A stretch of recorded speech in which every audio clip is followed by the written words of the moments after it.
시청자 여러분 안녕하십니까. 이명수 변호사님의 정상회담 코너입니다. 제가 어제 제 길을 의심해서요. 내가 방송국 간다고 뭐 그거 가는 동안에 눈을 이 뉴스에 맞추지 못했는데 방송국에서 보니까 이제 복귀한다. 네?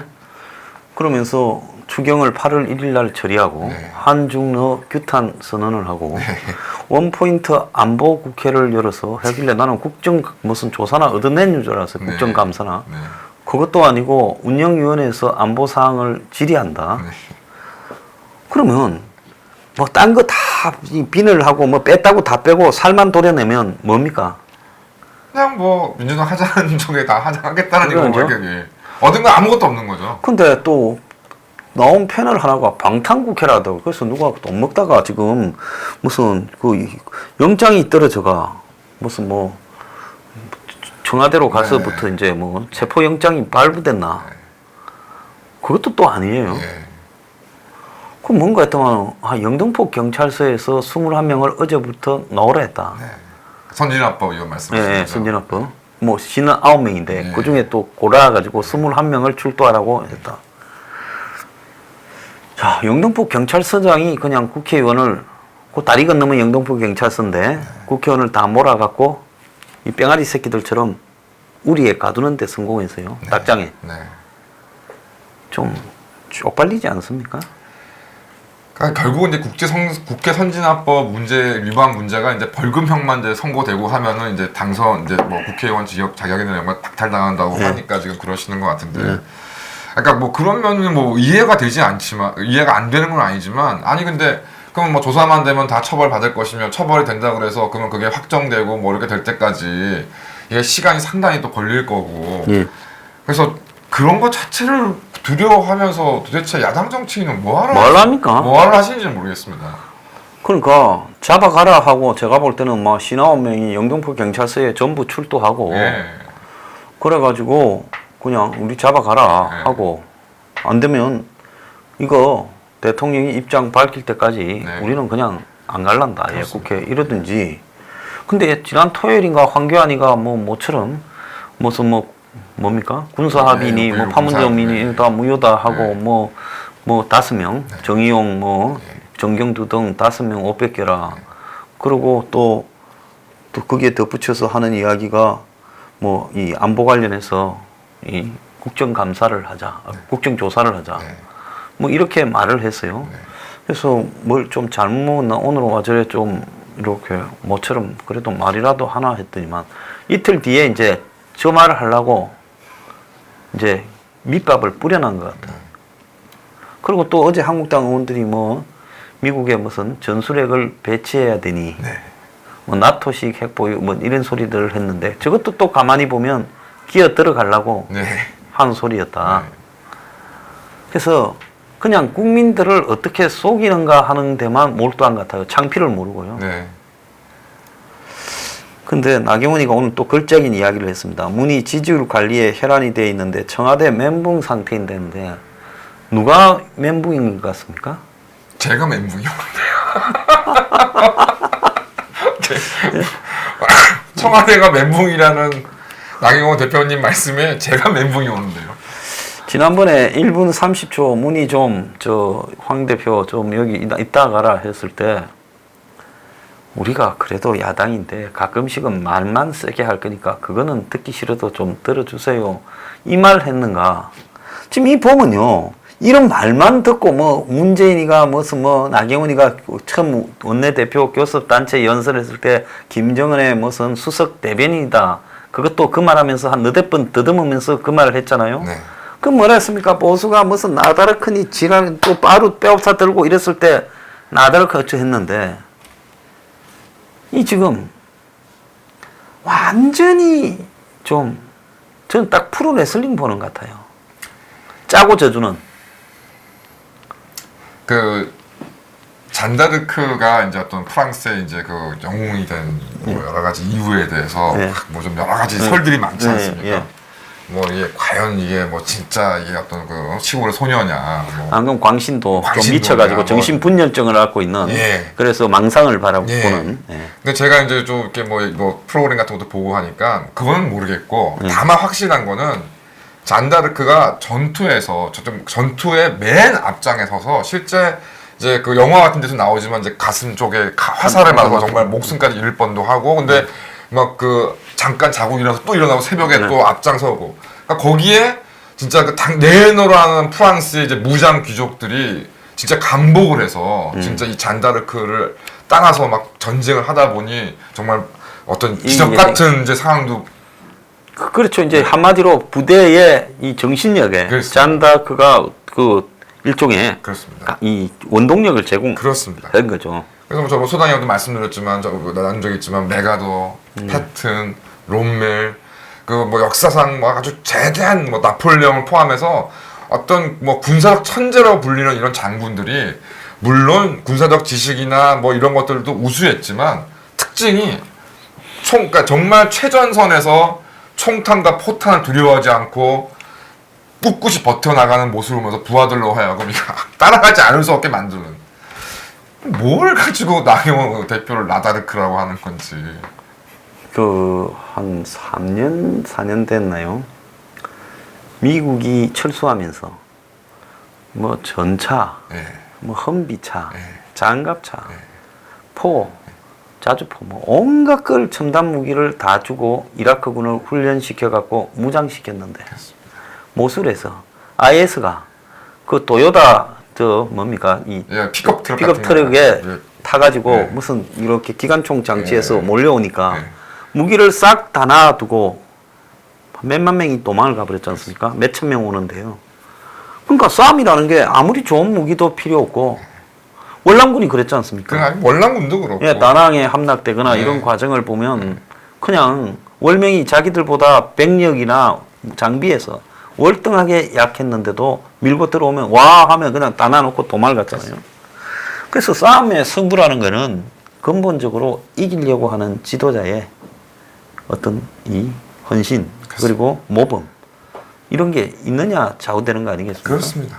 그러니까 뭐 무슨 뭐 요즘에 죽창 얘기도 나오고 하지만 그러니까 그것도 참 말도 안 되는 얘기지만 그럼 그렇다고 해서 정말 그럼 우리가 예를 들어서 뭐 일본하고의 뭐 했을 때 우리가 미국 정도의 군사력이 있다고 해서 또 무조건 이기는 거냐? 그게 아닌 게 역사적으로도 뭐 이제 말씀하셨지만 베트남군 같은 경우도 그랬고 그 다음에 중동전 같은 게 대표적인 경우 아니겠습니까? 그냥 뭐 그러니까 이스라엘 쪽 물론 여러 가지 뭐 국제적 정치학적인 역학관계는 있었겠죠. 미국이 무기도 대주고 한 것도 물론 있지만 더 중요한 거는 저도 생각드는 게 이스라엘 장교들은 정말 최전선에 나가서 장군을 포함해서 앞장을 서니까 그래서 장교들 같은 경우가 그러니까 결국 이스라엘도 이제 나중에 평화 정책을 돌아섰던 게 너무 우수한 그 엘리트 장교들이 너무 전사를 해버리니까 전쟁을 이제 더 이상 하고 싶어도 못한 상황이 돼버려서 평화 협정을 시도를 했다고 제가 알고 있는데 마찬가지로 뭐 이집트 같은 경우 완전 그 반대였고 그러니까 지금 상황에서 이게 뭐 전략도 중요하고 전술도 중요하고 다 뭐 물론 중요하지만 일단 리더가 정말 맨 앞장서 서서 뭔가 싸우려는 의지를 보여야 따라가는 우리도 저희들도 좀 이렇게 좀 사기가 올라가고 상대도 좀 겁을 먹을 거 아니겠습니까? 그러니까 대표적인 게 이제 뭐 삼국지 소설에 나오는 얘기기도 하지만 실제 역사에 있었던 게 그 조조의 그 아주 그 정예 병들이 막 몰려오는데 장비가 거의 정말 단신으로 장파파에 맞서다 보니 이거 겁을 내고 잠시 후퇴 그런 것들이 실제로 벌어질 수 있는 것인데 딴 걸 다 떠나서 도대체 싸우자고 그러니까 요즘에 저도 그러니까 몇 번 패턴이다 보니까 오히려 나경원 원내대표랑 황교안 대표가 좀 강경한 발언이 나면 오히려 불안해지는 것 같아요. 네, 그 다음에 이것들이 또 뭔 꿍꿍이로 저러나 내일 또 무슨 항복을 하나. 그렇습니다. 자, 그러니 애도 보면 울어서 뭘 뺏어내야 그렇습니다. 애한테 주잖아요. 그렇습니다. 근데 애가 안 받고 그냥 울기만 하면 안 주잖아. 것만 주면 깨면 그렇습니다. 애한테 안 주잖아요. 돈을 안 주든지 과자를 안 주든지. 그러니까 이런 단순한 진리를 갖다가 지금 저러는 거나 제가 또 가관이었던 게 우리 공화당이 내가 이거 뭐 우리 공화당 이야기하면 뭐 좀 시끄럽던데 분명히 따져서 이야기를 해보자니까요. 조원진 대표는 연동형 비례대표에 반대한다는데 공동대표를 두고 거기 한국당에 있다가 뭐 여러 가지로 공천받기가 뭐 열악해진 사람 아닙니까? 누가 보더라도요. 그 사람이 뭐 국회의원 생활이나 과거에 모범적으로 처신했다는 게 아니라 솔직히 말하면 국회의원에 모범에서 좀 뒤처지는 사람 아닙니까? 그런 사람이 홍문종이가 그래 공천 못 받을 것 같으니까 우리 당 가서 그 다음에 거기서 이제 연동형 비례대표를 가지고 만나가 이제 밤에 사무총장과 친박 중진이 협의를 했다. 그러면 조원진이 연동형 비례대표 반대한다는 것과 홍문종이가 협의를 했다라는 부분에 그럼 한 사람은 반대하는 척하고 다른 사람은 물밑으로 협의를 하면 지금 연동형 비례대표 싸움도 하기 전에 이게 외부적으로 문이나 민주당이 어떻게 비춰지겠습니까? 이 자식들 받을 준비 벌써 다 하고 있네. 물론 알고 있었겠지만. 그래서 내가 생각할 때는 한 30명 늘려주기로 딜 친 거 아닌가 보고 있어요. 정수를. 그러니까 지금 뭐 말씀하신 것처럼 하여튼 뭐 저도 뭐 그러니까 홍문종 대표에 대해서 개인적인 그런 건 전혀 없고요. 다만 제일 좀 기억나는 것이 뭐냐면 이제 결국은 당시 이제 그 박근혜 대통령 시절에 이제 새누리당 이제 당시 그 내부가 분열되는 게 결국 뭐 유승민, 뭐 김무성을 이제 많이 얘기하지만 그 당시 이제 그러니까 대통령이 취임한 지 얼마 안 된 상황에서 그래도 나름 그 전에 또 그 직전 총선에서 공천권을 행사를 해가지고 이제 국회의원들이 이렇게 있는데 거기에 그 비주류 쪽인 김무성, 유승민이 출마를 했는데 그거를 그러니까 유승민을 못 꺾었던 사람이 홍문종 아니었습니까? 예, 그랬죠. 친박의 뭐 이런 사람이라고 얘기하는 사람이. 그러니까 원내대표 하나 자리를 그거를 자기 힘으로 그것도 그러니까 사실 기울어진 운동장이었는데 그거 하나 제대로 그걸 쟁취를 못했던 사람이 무슨 정당 대표라고 하고 있으니, 그러니까 저는 뭐 그렇게 저 스스로도 그렇게 생각이 들고 제 주위에도 그러는데.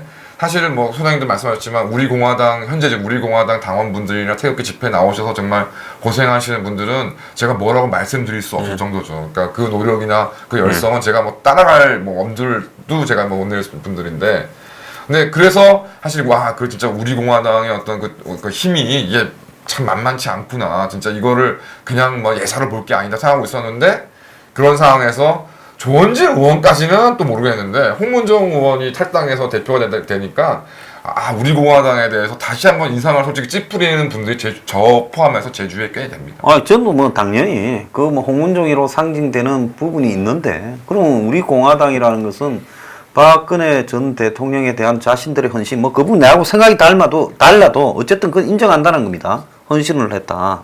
그게 가치가 될 수 있느냐 하지만은 그렇지만은 그렇게 또 열심히 싸운 사람들은 누가 있냐? 그렇습니다. 이런 부분인데, 근데 거기에 좀 홍문종 같은 사람이 가서 같이 현역이라고 하면서 더 한다고 공동 대표 시켜준다. 자, 이런 부분을 보면 결국 이것도 과거에 보면 좀 구차한 형태의 정당의 기성정당의 형태들을 반복하는 거 아니에요? 그렇습니다. 자, 그런데 이제 연동형 비례대표를 찬성할 필요가 있다면 우리 공화당이나 한국당이 정식으로 입장을 내어서 그렇습니다. 우리가 그거 반대한다고 싸운 거지 무슨 그 검경 수사권 조정한다고 싸운 게 아니잖아요. 네네. 패스트트랙에. 네. 그것 때문에 99명 코 낀 거 아니에요? 네, 그렇습니다. 그럼 코 낄 때는 뭐고 지금은 또 이거죠. 받아들이냐 이 부분을 말을 해야 되잖아요. 그렇습니다. 그럼 99명이 왜 영등포 경찰서에 붙들려 갈까봐 또 방탄국회를 열고 왜 그러냐는 거예요. 그렇습니다. 그래갖고 좀 잘 보여달라고 추경해주고 추경이 7조인데요. 7조 심의를 오늘 내일 하고 한다는 게 이게 지금 수요일 날 녹화하는데 수목하고 금요일 날 통과시켜 준다는 게 이게 말이 됩니까? 구멍가게 예산도 이틀 잡는데 이틀은 걸릴 겁니다. 7조를. 그런데 이제는 뭐 때문에 추경을 하는가도 뻔뻔하게 말도 안 해요.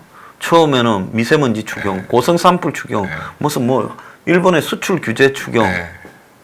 이제는 그냥 선거용 돈 뿌리는 추경이라고 그냥 인정해주고 돈 7조 선물 주고 우리 좀 다 법적으로 벗어나자. 이거 딜 치고 있습니까? 물밑으로? 모르겠습니다. 이렇게 정치하면 안 돼요. 문이 지금 안보고 경제고 디스크가 나라 작살내고 있지 않습니까? 그렇습니다. 지금 주가가 막 폭락을 하고요. 예? 한 외국 자본이 다 떠나고 지금 미국하고 일본하고 관계 최악이지. 거기에다가 지금 현재 미국은 뭐 주한미군 방위비를 50억 불 내라. WTO의 농업 개도국지 폐지하라. 그 일본에 그것만 아니라도 또 2탄, 3탄이 날라오고 있고. 이거 보면 둘이가 짜고 지금 한국 좋아한 거 아니에요?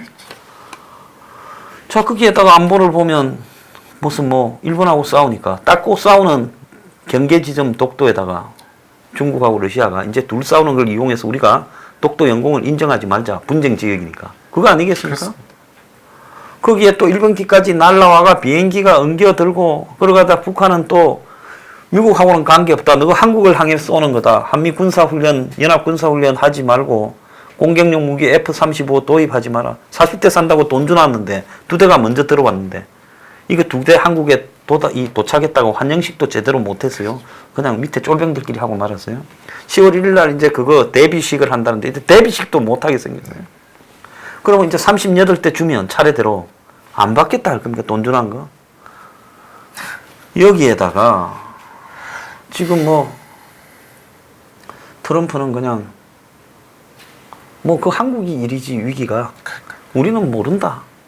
원래 저 나라 티격태격 하던 놈들 아니냐. 이제 미국 대통령이 그냥 북한 편에 서서 한국을 뭐라 하는 것처럼 말을 해요. 그래서 이게 이제 동맹도 없어지고 경제적으로도 안보적으로도 온 사방이 지금 총체적인 위기로 가고 있는데 이걸 놓고도 야당이 싸워서 따지고 국민들을 위해서 이걸 갖다가 입증하고 이걸 꺾으려고 하지 않고 저렇게 맥없이 그냥 끌려다니는 역대 최악의 사쿠라를 하고 있는 것 같아요. 예전에 사쿠라가 있었습니다. 지금 분들에 비하면 예전 옛날에 뭐 저기 야당에 그러니까 뭐 야당에 좀 여당하고 협상 전략을 쓰자는 사람을 사쿠라라 했잖아요. 근데 예전 사쿠라는 지금 사쿠라한테 비하면 오리지널. 그렇습니다. 아니 그러니까 그런 예전에 제가 뭐 유진산 이런 뭐 분들이라던가 뭐 이런 분들에 대해서 사쿠라 제가 뭐 알고 있는데 사실 그런 분들은 대놓고 이거를 뭐 강경투쟁할 게 아니라 뭐 박정희 정권이나 이렇게 좀 저기 그래도 어느 정도까지 우리가 타협을 하고 뭐 이렇게 대놓고 얘기했는데 지금 이제 지금 현재 야당 지도부는 무슨 생각을 하고 있는지 지금 당장 이제 뭐 주위에 이제 증권사에 이제 이렇게 있는 친구가 지금 걱정이 태생이더라고요. 이제 8월 2일 이제 그 일본이 이제 한국을 화이트 리스트에서 배제를 시키면 이건 완전히 이제 외국인 투자자들한테 이제 셀로 가는 거다. 그러면 이제 셀로 가게 되면 당연히 주가 망가지고 환율 급등하고 뭐 기타 등등 뭐 와장창 문제가 가는 거죠. 와장창 문제가 생기는 건데 지금 이런 게 지금 앞두어 있는데 도대체 그러니까 뭐 정신 나간 뭐 집권 세력은 그렇다 하더라도 야당에서라도 이런 부분에 대해서 명확하게 하셔야 되는데 뭐 만나셨고 무슨 하여튼 모르겠습니다. 그러니까 지금 그래서 뭐 제가 마지막에 말씀드리겠지만 황교안 대표를 비판한다고 해서 또 그걸 불감을 가지신 분들이 많으신 건데 지금 그러니까 도대체 근데 지금 올해 2월 27일인가 그랬죠. 도대체 취임 마시고 나서 황교안 대표와 나경원 원내대표가 도대체 야당으로서 그러니까 국민을 떠나서 한국당을 위해서 얻은 게 도대체 뭐가 있습니까? 아무것도 없죠. 아무것도 없지 않습니까? 그러니까 참 이건 그러니까 이거를 그러면 이제 입 닥치고 그냥 뭐 황나 잘한다고 얘기하는 게 그러니까 이에 의미가 있는 거다? 모르겠습니다. 그래서 참 기가 찬데요. 이 사쿠라 말이 사쿠라 니쿠라고 해가지고 벚꽃 색깔 고기다. 그래서 이제 소고기 같은 거를 말고기를 소고기로 속여가 벚꽃으로 음아이가 팔아먹는 사기꾼들을 사쿠라라 그러지 않습니까? 그래서 야당이라고 하면서 실제로는 여당의 간첩들이다. 이걸 이제 사쿠라라는 거. 근데 지금 가끔씩 간첩을 모면하기 위해 빠루들고 또 무슨 뭐 안보 문제 이야기한다고 그러는 게 아니라 결론으로 보면 고비 때마다 사쿠라를 하고 있어요. 자, 이거 나중에요. 이 사쿠라 정치인들은 역사에 길이 남지 않습니까? 그렇습니다. 제가 오늘 참 방송이라가 옛날에 사쿠라라고 한참 유명했던 이 어른 아직도 살아 계실 거니까 말은 안 합니다만 우리 뭐 유치원 다닐 때 초등 때 이야기라도 사쿠라들 이름은 기억을 합니다. 지금 황가 나는요 역사에 자기가 사쿠라로 뭐 제가 일개 유튜버가 이래 말을 하는데 뭐 하려면 해봐라. 너는 원래 우리 비판하는 거야. 비판을요 정신 차리라고 비판을 했죠. 내가 뭐 한국당하고 이렇게 정치 경쟁할 겁니까? 그런데 이제 이건 도가 넘었어. 그렇습니다. 예. 아니 그러니까 이제 오늘 이제 녹화 당일은 이제 7월 30일 날 이제 말씀도 하신 거지만, 예. 그러니까 뭐 저도 생각에 뭐 제가 뭐 그런 수준도 못 되지만 제가 이해를 못해서 그런 거겠지만 뭐 정규제 주필이라던가 조갑재 전 이제 월감선 대표님 같으신 분들 같은 경우에 제가 뭐 이해를 못하거나 생각이 다를 수는 있어도, 그러니까 그분들이야말로 정말 이게 오랜 세월 동안 정말 뭐 노무현 정부 뭐 그 이전부터 오랜 세월 동안 정말 보수의 어떤 칼럼 뭐 이런 어떤 그 보수의 어떤 부수로서 오랫동안 이제 하셨던 분들이고, 또 특히 정규재 주필 같은 경우는 이제 오랫동안 몸담고 있던 한국경제신문에서 이제 하소 타이에서 이제 나오신 뭐 그런 분들이 많은데, 또 사장님도 뭐 그걸 뭐 거기 매달리진 않으셨지만 이제 이렇게 공개적으로 방송에 활동을 하시다가 다 거의 다 끊기고 이제 이런 분들이니, 그러니까 정말 문재인에 대한 어떤 뭐 적대감이라던가 개인적으로 뭐 당연히 어떤 공공적인 어떤 그런 있으시지만 개인적인 적대감, 어떤 개인적인 어떤 그런 거에서 누구에도 뒤지지 않을 분들이고, 또 많은 사람들이 또 황교안 대표가 됐을 때 저 스스로도 이제 기대를 했었고, 근데 그 기대를 그러면 지금은 왜 자꾸 저버리는 얘기가 나오냐면, 그게 어지간하면 황교안 대표가 어지간이라도 하면, 그러니까 정치의 초년생이시고 다 알겠는데 어지간이라도 하셨으면은 저부터라도 정말 비판하고 싶지 않거든요. 그래서 남는 시간에 진짜 문재인이나 그 집권성 욕하는 그거에 바치고 싶지. 근데 두고두고 보면 볼수록 지금 이게 이러다가 뭐가 어떻게 이러다가 19%나 20% 19%는 유지가 되렸는지가 지금 의문입니다. 지금 한국당이 젊은 사람들 20대, 30대, 40대에 20대, 30대는 10% 수준이고 40대는 15%, 50대 가야 이제 비슷하다는 거예요. 그럼 60대부터는 이기죠, 많이. 그러면 한국당은 노인 정당으로 가서 이제 선거를 이길 수 있다고 생각하는 건지, 더 나아가서 지금 한국당에 지금 원래는 한국당 보수다가 떨어져 나가는 사람들 중에 지금 한국당에 계속 남아있는 지지율이 한 25%밖에 안 된다는 거예요. 그렇습니다. 이하고 지금 당 지지율은 19%고 뭐 갤럽에 하면, 그러면 한 20에서 25%가 떨어져 나갔다는 거예요. 오지 않는다는 거예요.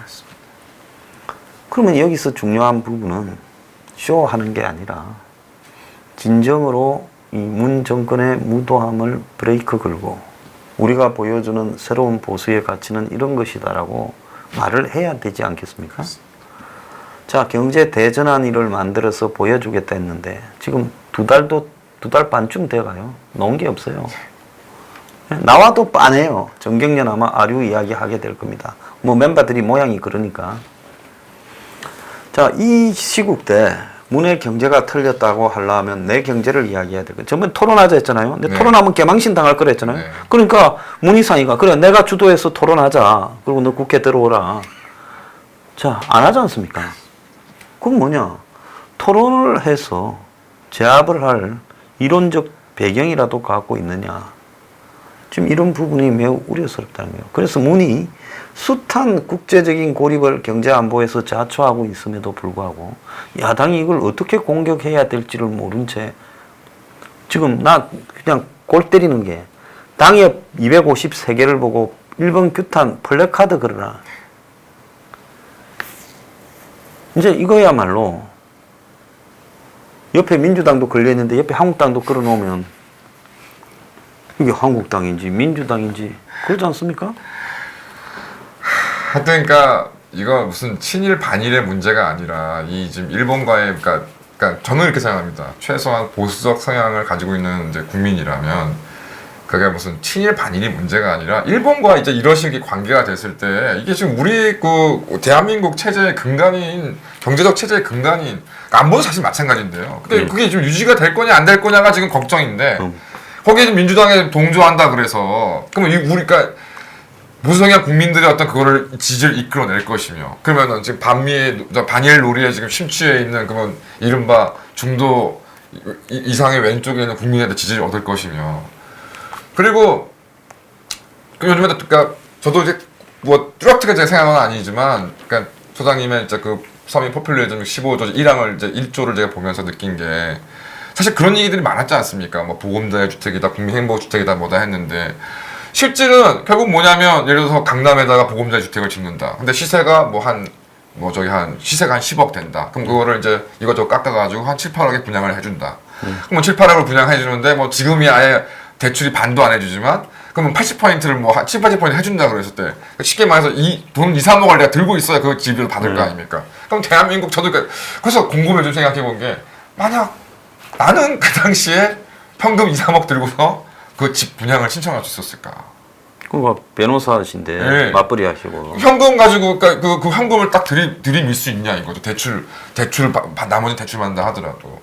그러니까 결국 그 보금자의 주택에 그래서 그런 얘기도 있었지 않습니까? 보금자의 주택이 뭐니 이런데 결국 돈 있는 사람이 로또죠. 뭐 강남이나 좀 지금도 강남에 간혹식 아파트 분양 놓으면 몇백 대 1이지 않습니까? 현금 7, 8억을 든 사람이 뛰어들 수 있다잖아요. 그러니까 그런 식의 과연 주택 정책이 그러니까 그런 거 암만 백날 해봐야 이게 진짜 이 주택이나 이런 문제가 해결이 안 됐던 것이구나.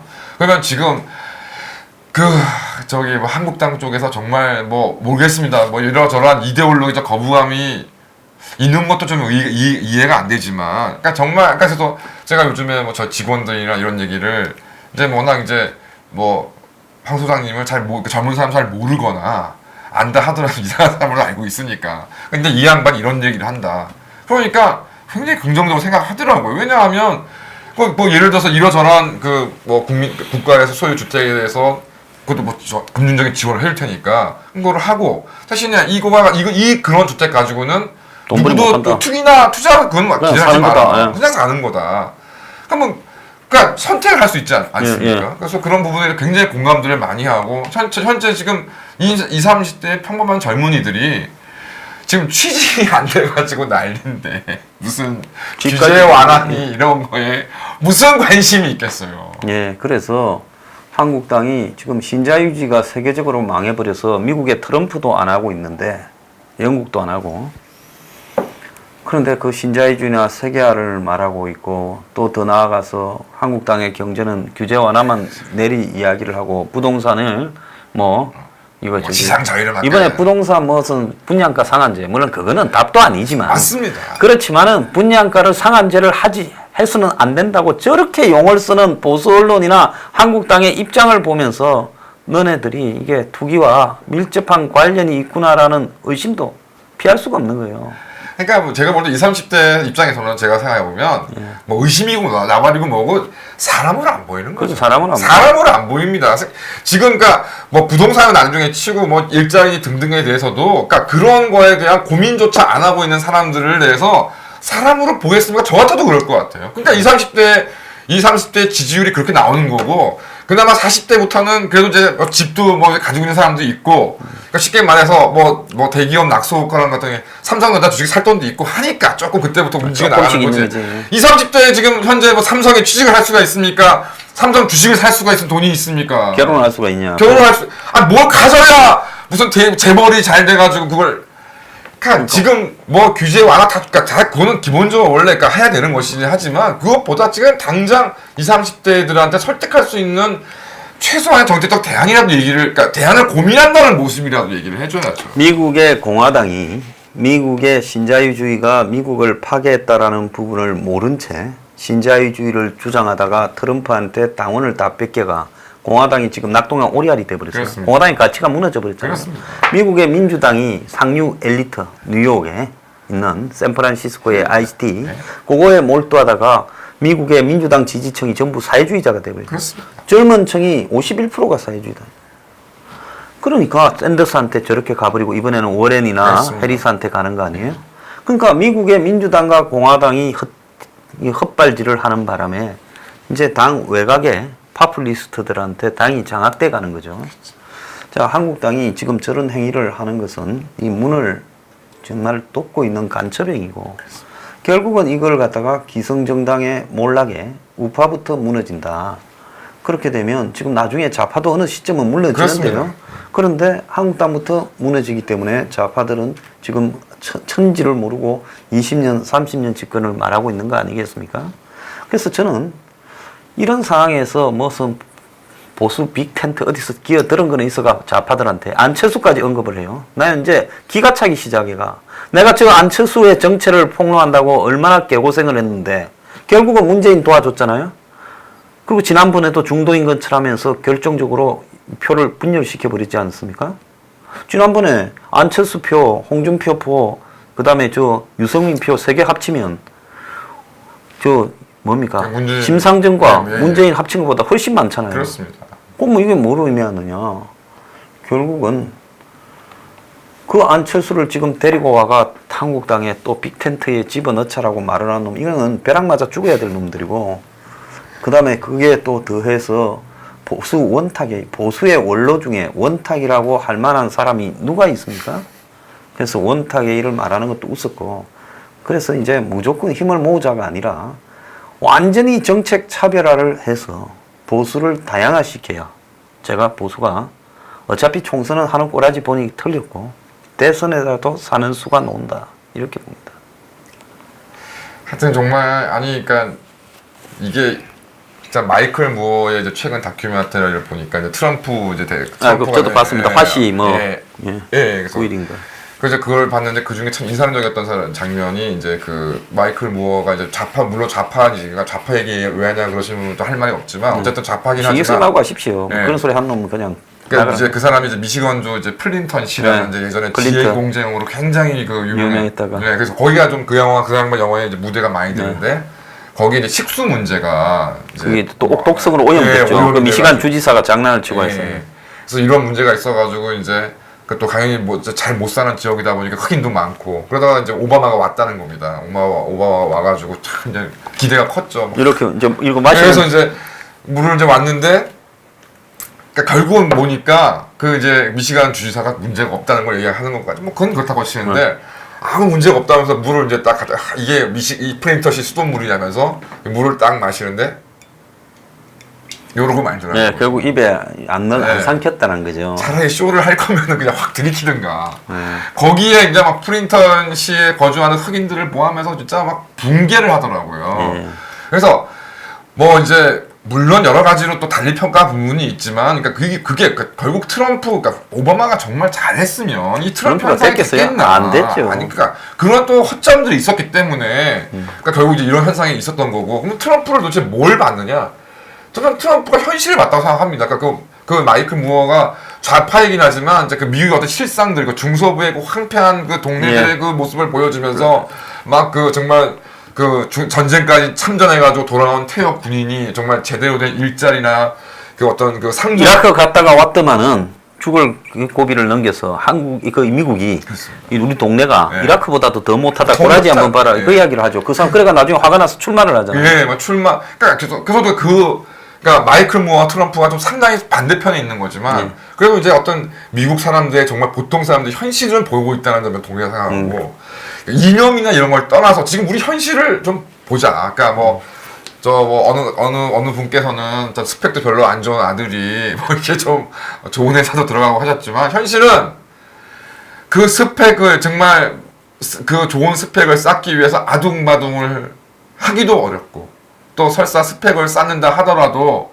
정말 제대로 된 직장을 찾기도 어렵고 그런데 또 여러 가지 여건상 이를 빌어먹을 예전에 저희 같은 경우에는 그냥 입시에만 매달렸던 사교육을 이제는 내신, 입시, 학생부까지 3배의 사교육을 들어야 된다는 이 학부모들과 이 아이들의 현실. 그래서 그냥 초등학교부터 그냥 얼굴이 누렇도록 사교육에 매달린 이런 현실을 봤을 때 무슨 창의적 인지를 키우기 위해서는 또 뭐 이런 걸 해야 된다.